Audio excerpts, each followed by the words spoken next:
बहुत समय पहले की बात है। किसी गांव में रमेश और दिनेश नाम के दो दोस्त रहा करते थे। दोनों की दोस्ती इतनी मजबूत थी कि पूरे गांव के लोग उनकी दोस्ती की मिसाल दिया करते। उनमें से रमेश गांव में ही मजदूरी करके अपना पेट पाला करता था, जबकि दिनेश पैसे कमाने के लिए अक्सर गांव से बाहर जाया करता था। सभी गांव वाले को यही मालूम था कि दिनेश एक नगर से सामान खरीदकर दूसरे नगर में बेचता है, जिसके लिए उसे कई बार कई दिनों तक गांव से बाहर रहना पड़ता। परंतु असल बात कोई नहीं जानता था सिवाय उसके दोस्त रमेश के। और सच यह था कि दिनेश एक चोर था। उसने आज तक कभी अपने गांव में चोरी नहीं की थी और वह दूसरे नगर में जाकर चोरी करता था। इसलिए वह कई दिनों तक अपने गांव वापस नहीं लौटता। परंतु दिनेश की सच्चाई से सभी गांव वाले अनजान थे। दिनेश का दोस्त रमेश जो सब कुछ जानता था, उसने कई बार दिनेश को चोरी छोड़ देने के लिए कहा, परंतु दिनेश ने कभी उसकी बात नहीं मानी। बल्कि वह तो कहता कि रमेश, तुम भी मेरे साथ मिल जाओ तो हमारे वारे न्यारे हो जाएंगे। रमेश को दिनेश का चोरी करना बिल्कुल भी पसंद नहीं था, परंतु अपनी बचपन की दोस्ती के कारण उसने कभी किसी को यह राज की बात नहीं बताई।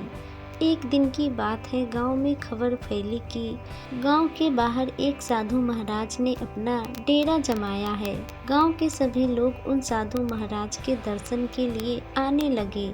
साधु बाबा गांव के लोगों को धर्म के रास्ते पर चलने की सलाह देते। उनके वचनों का गांव वाले पर अच्छा प्रभाव भी पड़ रहा था।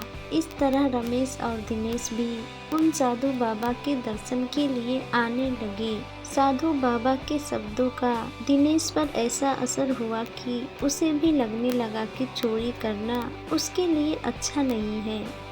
एक दिन दिनेश अकेले में साधु बाबा के पास गया और उनसे अपने मन की बात कही। साधु महाराज से कहते हुए बताने लगा, बाबा, असल में मैं एक चोर हूँ और आपके वचनों से मैं बहुत ही प्रभावित हूँ। तब साधु बाबा कहने लगे, बेटा, अगर सच में मेरी बातों का तुम पर कोई असर है तो तुम चोरी जैसा गलत काम छोड़ क्यों नहीं देते। दिनेश कहने लगा, बाबा, मुझे और कोई काम नहीं आता।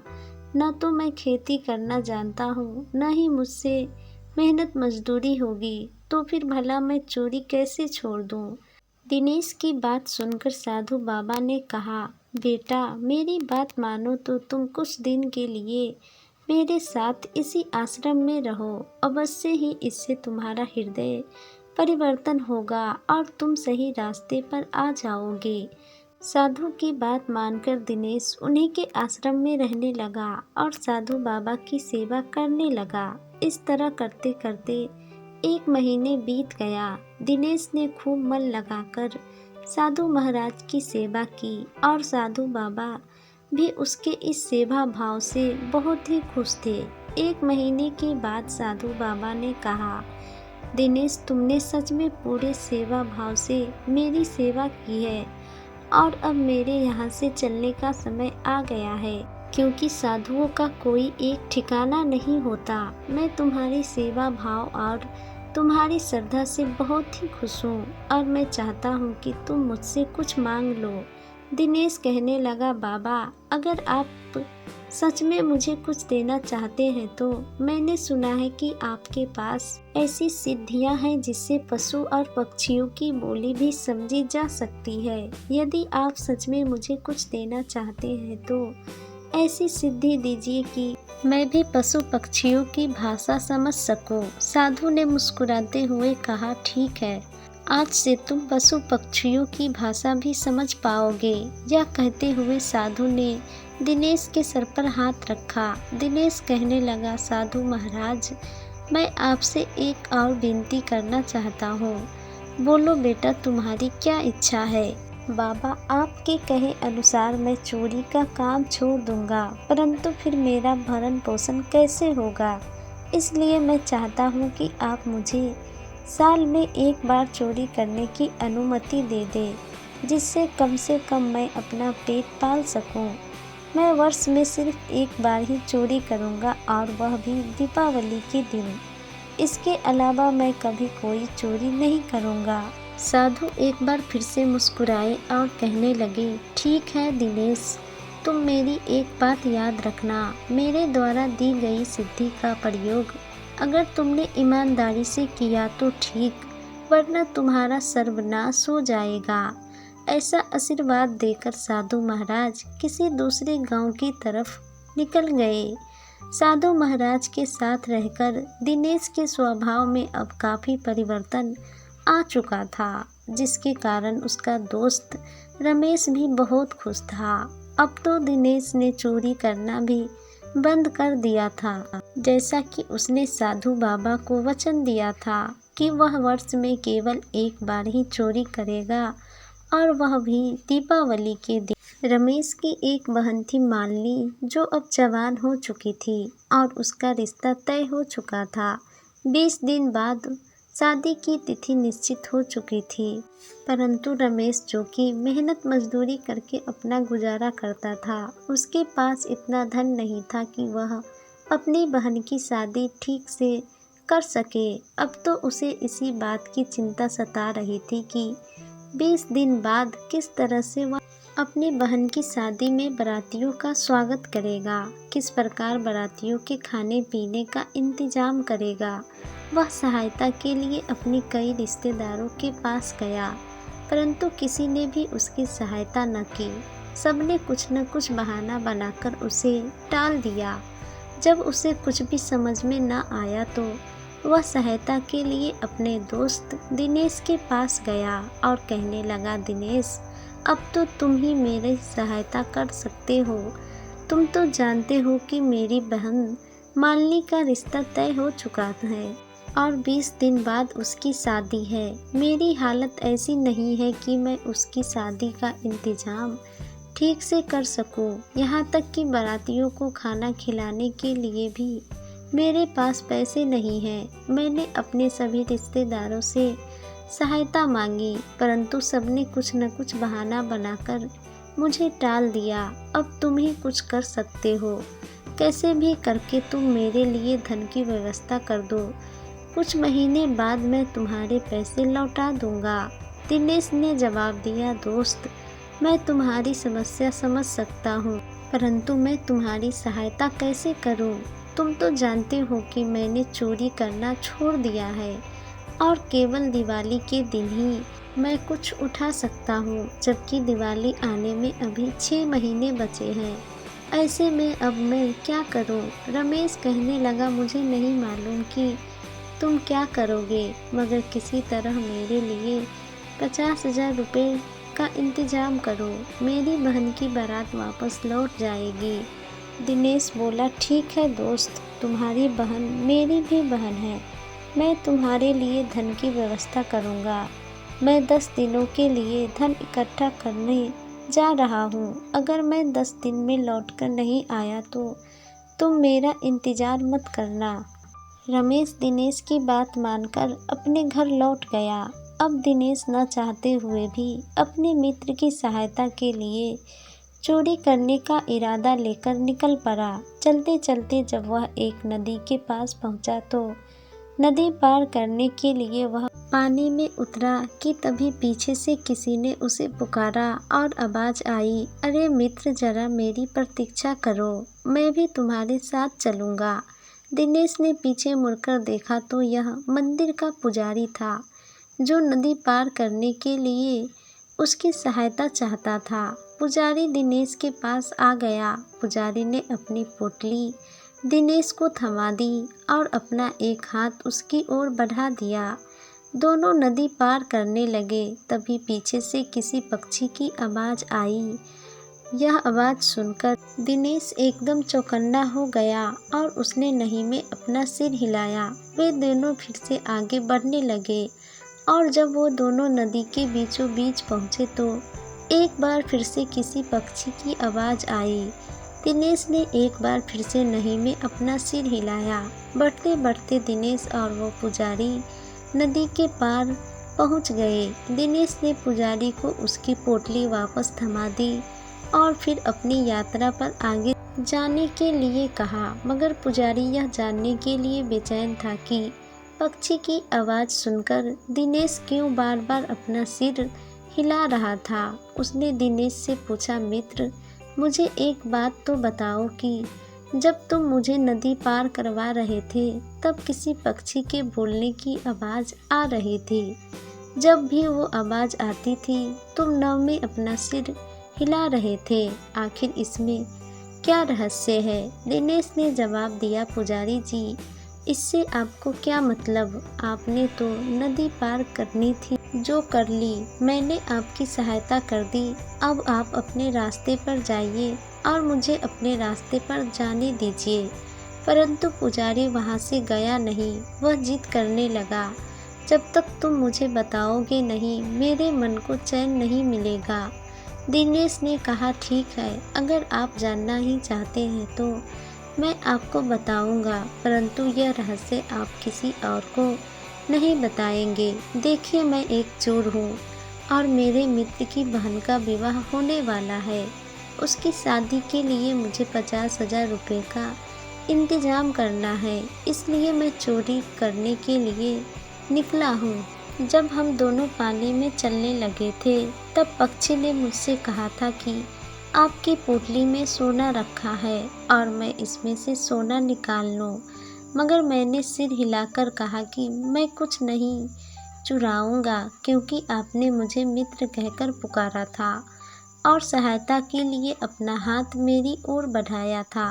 मित्रता का धर्म निभाना मेरा कर्तव्य है। अपने मित्र का आदर करना और उसके प्रति निष्ठा को भी मैं कभी कैसे भुला सकता हूँ, क्योंकि इस समय भी मैं एक मित्र की सहायता करने के लिए ही निकला हूँ। पुजारी दिनेश की बात सुनकर आश्चर्यचकित रह गया। दिनेश ने आगे कहा, जब हम दोनों नदी के बीचों बीच आ गए थे तब उस पक्षी ने कहा था कि मैं आपको पानी में धक्का दे दूं और सोना ले जाऊं, लेकिन मैंने फिर से इनकार कर दिया।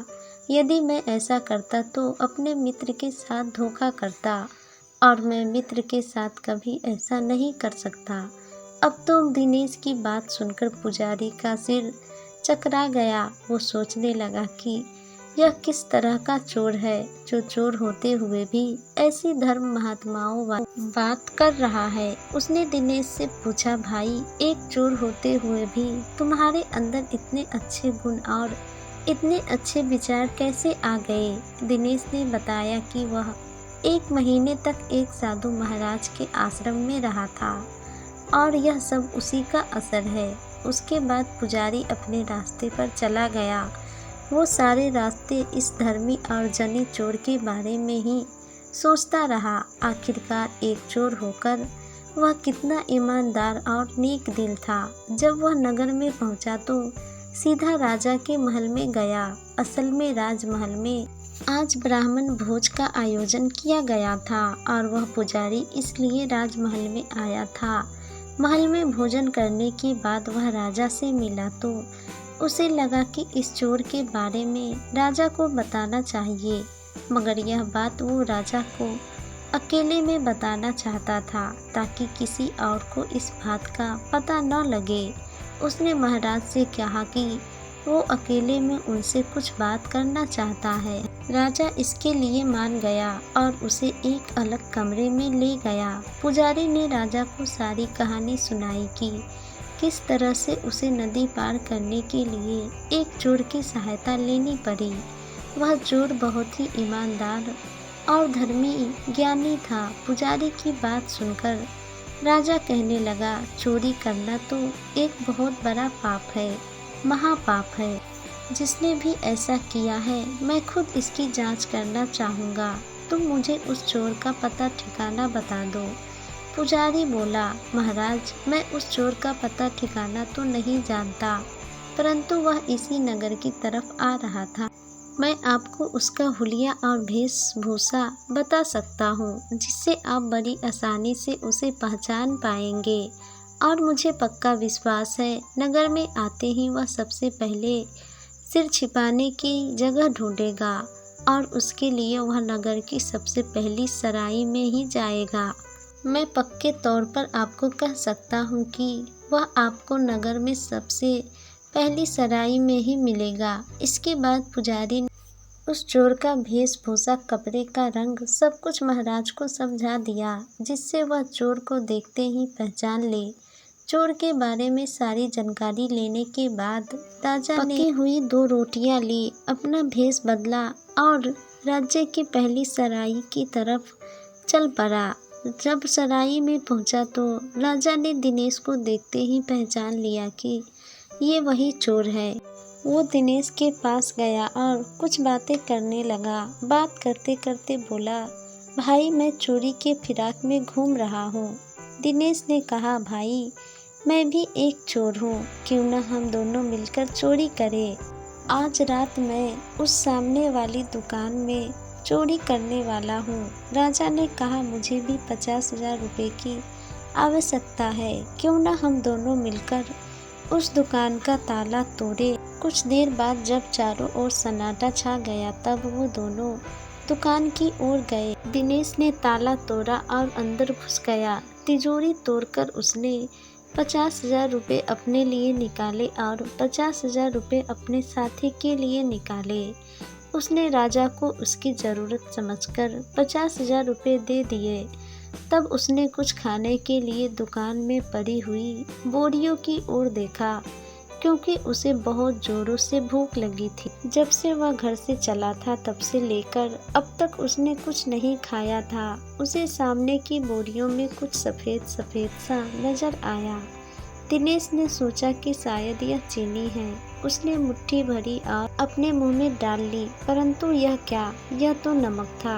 उसने एकदम सब कुछ थूक दिया। अचानक उसने अपने साथी से 50,000 रुपये मांगे। जब राजा ने वह देने से इनकार किया तो दिनेश ने उसे मुंह पर एक तमाचा मार दिया और उससे रुपया छीनकर उसने अपने 50,000 रुपये वापस तिजोरी में डाल दिए। तिजोरी में ताला लगाया, दुकान बंद की और सराय की ओर वापस चल गए। राजा उसके पीछे पीछे चलता रहा। वह दिनेश की इन सभी हरकतों से बड़ा ही हैरान था। जब वो दोनों सराय के अंदर पहुंचे तो राजा ने पूछा, भाई पहले तो तुमने रुपए चुराए और फिर वापस तिजोरी में रख दिए, ऐसा क्यों? दिनेश ने कहा, मैं भूखा था और दुकान में कुछ खाने के लिए ढूंढ रहा था, मगर गलती से मैंने दुकानदार का नमक खा लिया और जिसका नमक खाया उसके साथ धोखा नहीं कर सकते, इसलिए मैं रुपया वापस तिजोरी में रख आया। चोर की बात सुनकर राजा हक्का बक्का रह गया। सोचने लगा कि चोर कैसी ज्ञान की बात कर रहा है। अब उसे पुजारी की बात पर पूरा विश्वास हो गया। इसके बाद राजा ने चोर से कहा, अच्छा चलो अब किसी और जगह चोरी करते हैं। यह सुनकर दिनेश ने राजा को एक बार और तमाचा मार दिया और कहने लगा, क्या हम सारी रात चोरियां ही करते रहेंगे? आज के लिए इतना ही, अब कल देखेंगे क्या करना है। राजा ने अपनी पोटली से रोटियां निकाली और चोर को खाने के लिए दी। इसके बाद राजा ने पूछा, अच्छा अब यह तो बताओ कि अगर कल चोरी करनी है तो तुम मुझे कहाँ मिलोगे? दिनेश ने कहा, इसी सराय के पीछे, मैं रात के समय तुम्हारा इंतजार करूंगा। इसके बाद राजा अपने महल में वापस लौट गया, परंतु उसे नींद नहीं आ रही थी। वह सारी रात उसी चोर के बारे में सोचता रहा। यह किस तरह का रहस्यमय चोर है जो एक तरफ तो चोरी जैसा काम करता है, दूसरी तरफ ज्ञान और धर्म की बात करता है। अगली रात जब राजा एक साधारण आदमी के वेश में सराय के पीछे पहुंचा तो दिनेश भी उसे वहीं पर मिल गया। राजा ने उसे खाने के लिए रोटियां दी।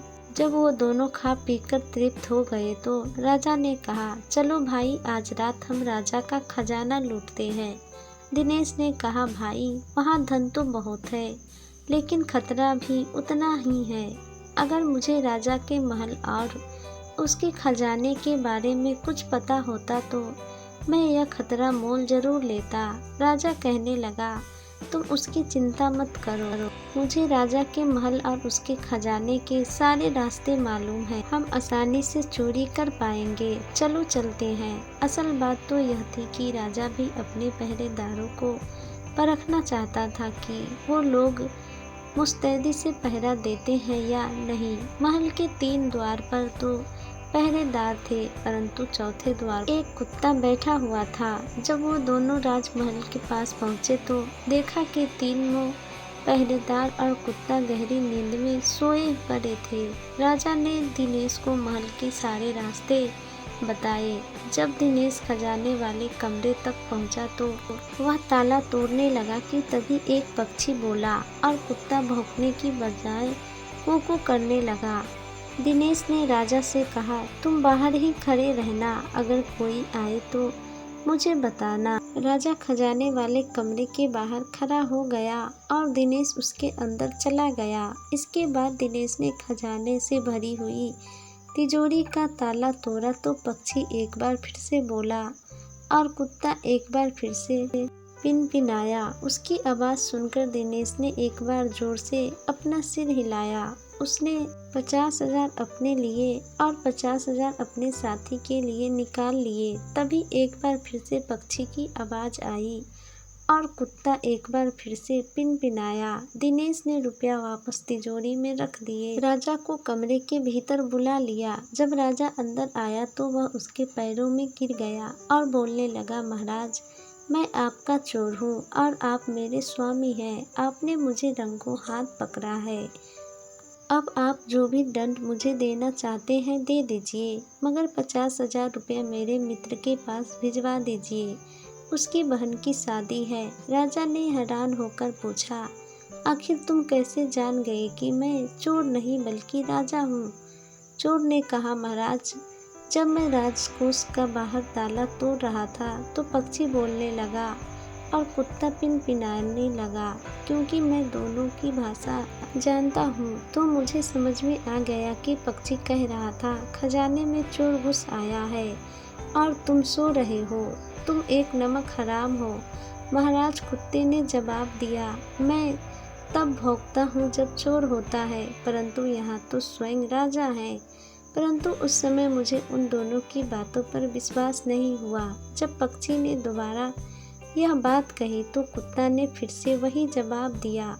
तब भी मुझे उनकी बातों पर यकीन नहीं आया, मगर जब तीसरी बार यही हुआ तो मैं समझ गया कि आप राजा हो। इसके बाद दिनेश ने गहरी सांस ली और कहा, महाराज, कृपया करके 50,000 रुपये मेरे मित्र के पास भिजवा दीजिए। मेरे लिए आप जो भी सजा तय करेंगे मुझे मंजूर है। अगली सुबह राजा ने अपना दरबार लगाया और सभी दरबारियों को दिनेश चोर की पूरी बात बताई। दिनेश चोर को भी दरबार में पेश किया गया। राजा ने पूछा, भाई, बड़े ही आश्चर्य की बात है कि एक तरफ तो तुम चोर हो परंतु दूसरी तरफ तुम ज्ञान और धर्म की बात करते हो। आखिर यह कैसे संभव है कि एक चोर ऐसी अच्छी अच्छी बातें करे जिससे दुकानदार का तुमने नमक खाया, उसके यहाँ पर तुमने चोरी नहीं की। जिस ब्राह्मण को तुमने नदी पार करवाई उसने तुम्हें मित्र कहा, इसलिए तुमने उसका धन भी नहीं चुराया। आखिर यह सब क्या रहस्य है? एक चोर के अंदर ऐसे सद्गुण कैसे हो सकते हैं? तब दिनेश ने कहा, महाराज, यह सारा ज्ञान और अच्छी बातें मैंने एक साधु महाराज से सीखी थी। उन्होंने ही मुझे पशु पक्षियों की भाषा समझने का आशीर्वाद भी दिया था। असल बात तो पहले मैं एक चोर था और आए दिन चोरियां करता था, परंतु उन साधु महाराज ने वचनों से मुझे सही रास्ते पर ला दिया। अब मैं केवल दीपावली के दिन ही किसी भंडारे से कुछ ज़रूरत का सामान उठाता हूँ, जिसकी अनुमति मुझे साधु महाराज ने दी थी। परंतु आज मैंने अपना ही संकल्प तोड़ा, क्योंकि अपने मित्र की सहायता करना चाहता था। अगर कल तक उसके पास 50,000 रुपये नहीं पहुँचे तो उसकी बहन की बारात उसके घर से वापस लौट जाएगी। उसके बहन को सारा जीवन उसे कलंक के साथ जीना पड़ेगा। मेरी आपसे गुजारिश है कि आप मेरे दोस्त के पास 50,000 रुपये पहुँचा दीजिए। वह मेरी प्रतीक्षा कर रहा होगा। मैंने उससे कहा था कि 10 दिनों के अंदर धन लेकर आऊँगा। राजा ने कहा ठीक है, मैं एक दूत भेजकर तुम्हारे मित्र के पास 50,000 रुपये भिजवा देता हूँ। राजा ने उसी समय अपने एक नौकर को रमेश के यहाँ भेज दिया। राजा के भेजे हुए दूत ने रमेश को बताया कि उसका मित्र महल में चोरी करते हुए पकड़ा गया है और राजा ने उसके लिए 50,000 रुपये भेजे हैं ताकि तुम्हारी बहन की शादी हो सके। रमेश ने वह रुपया लेने से साफ इनकार कर दिया और कहने लगा, मैंने यह रुपये अपने मित्र से मांगे थे और मैं उसी के हाथों से लूँगा। तुम यह रुपया वापस ले जाओ। राजा का दूत महल में वापस आ गया और उसने राजा को सारी बात बता दी। राजा, जो कि दिनेश की ईमानदारी और उसकी अच्छाई से पहले ही बहुत प्रभावित हो चुका था, अब दिनेश और उसके मित्र रमेश की मित्रता देखकर उसके मन में दिनेश की इज्जत और भी ज़्यादा बढ़ गई। राजा ने कहा, दिनेश, मैं खुद तुम्हारे साथ चलूँगा और तुम्हारे मित्र को धन दूँगा ताकि वह अपनी बहन की शादी अच्छे से कर सके। और फिर यही हुआ। राजा दिनेश के साथ उसके गांव में आया। उसने रमेश को इतना धन दिया जिससे उसकी बहन की विवाह अच्छे प्रकार से हो गए। इस घटना के बाद राजा दिनेश को अपने साथ राजमहल में वापस ले आया और कहने लगा, दिनेश, बेशक तुम एक चोर हो, परंतु तुम्हारे अंदर बहुत से गुण हैं जो एक अच्छे इंसान में होने चाहिए। मेरे ख्याल से अगर तुम्हारी आजीविका का कोई साधन मिले तो तुम चोरी नहीं करोगे। इसलिए मैं चाहता हूँ कि तुम आज से मेरे दरबार में नौकरी करोगे, क्योंकि तुम जैसा गुणी और ज्ञानी आदमी की इस दरबार में बहुत ही आवश्यकता है। और फिर दिनेश ने राजा के दरबार में नौकरी कर ली। राजा भी प्रसन्न था कि दिनेश के रूप में उसे एक अनमोल हीरा मिल गया। अब वह समय समय पर राजा को सलाह दिया करता और इस तरह से दिनेश एक चोर से राजा का दरबारी बन चुका था।